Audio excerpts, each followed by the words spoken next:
নমস্কার বন্ধুরা, প্রিয় ফুড কিচেনে তোমাদের সবাইকে স্বাগতম। আজ আমি বানাবো দারুণ স্বাদের ভাপা পিঠে। তাই এখানে নিয়েছি চালের গুঁড়োগুলো নুন আর একটু দুধ দিয়ে মেখে নিয়েছি।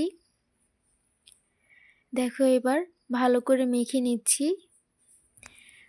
দেখো মাখতে মাখতে একটা দলা ভাব এসেছে।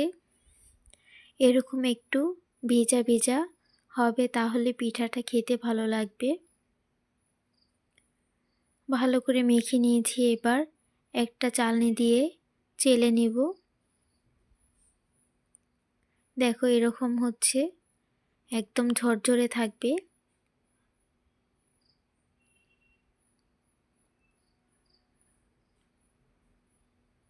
এবার সবগুলো একইভাবে চেলে নিব।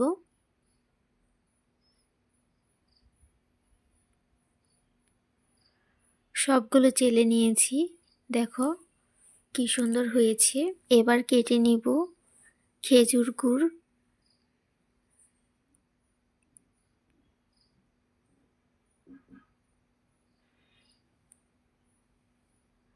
এই গুড়টাই দিবে, তাহলে ভাপা পিঠার আসল স্বাদটা পাবে। এই গুড়টার ঘ্রাণ অনেক ভালো।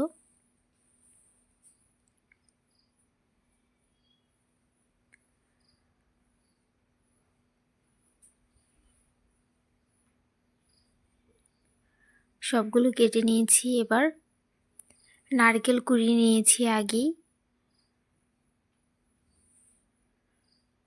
এবার তোমাদের পিঠা বানিয়ে দেখাবো।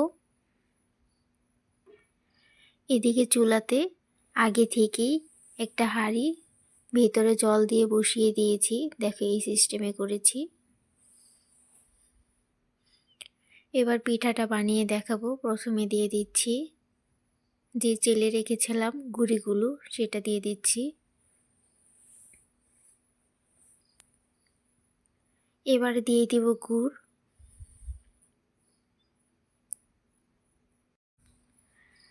এবার দিয়ে দিব নারকেল কোড়া। দিয়ে দিচ্ছি আবার চেলে রাখা গুঁড়িগুলো।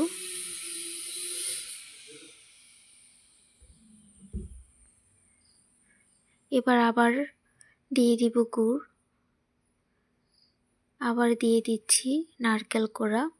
এখানে আমি দুটো লেয়ারে করেছি, তোমরা একটাও করতে পারো। যার যেমন ইচ্ছে তেমন করে করে নিবে। আবার গুঁড়ি দিয়ে ঢেকে দিচ্ছি।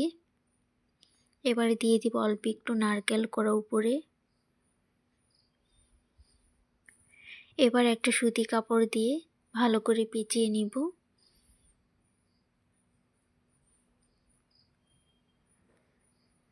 দেখো ভালো করে পেঁচিয়ে নিয়েছি। এবার আরেকটা বানিয়ে দেখাচ্ছি। প্রথমে দিয়ে দিচ্ছি গুঁড়ি একইভাবে, তারপর দিয়ে দিব গুড়, তারপর দিয়ে দিব নারকেল কোড়া, তারপরে দিয়ে দিব গুঁড়ি। এটা আমি একটা লেয়ারে করেছি। এবার উপর থেকে একটু নারকেল কোড়া দিয়ে দিলাম। এবার ঢাকা দিয়ে দিব।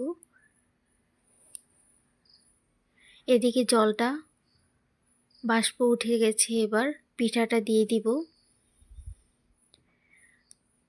বাটিটা উঠিয়ে নিব। সাবধানে এই কাজটা করতে হবে, হাতে যাতে বাষ্পটা আবার না লেগে যায়।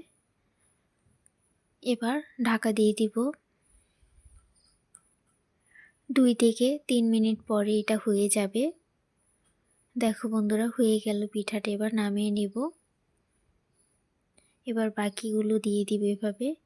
শীতের দিনে এভাবে খুব সহজেই বানিয়ে নিতে পারো ভাপা পিঠে। দেখো বানিয়ে নিয়েছি, কতটা সুন্দর হয়েছে আর খেতে তো দারুণ লাগে।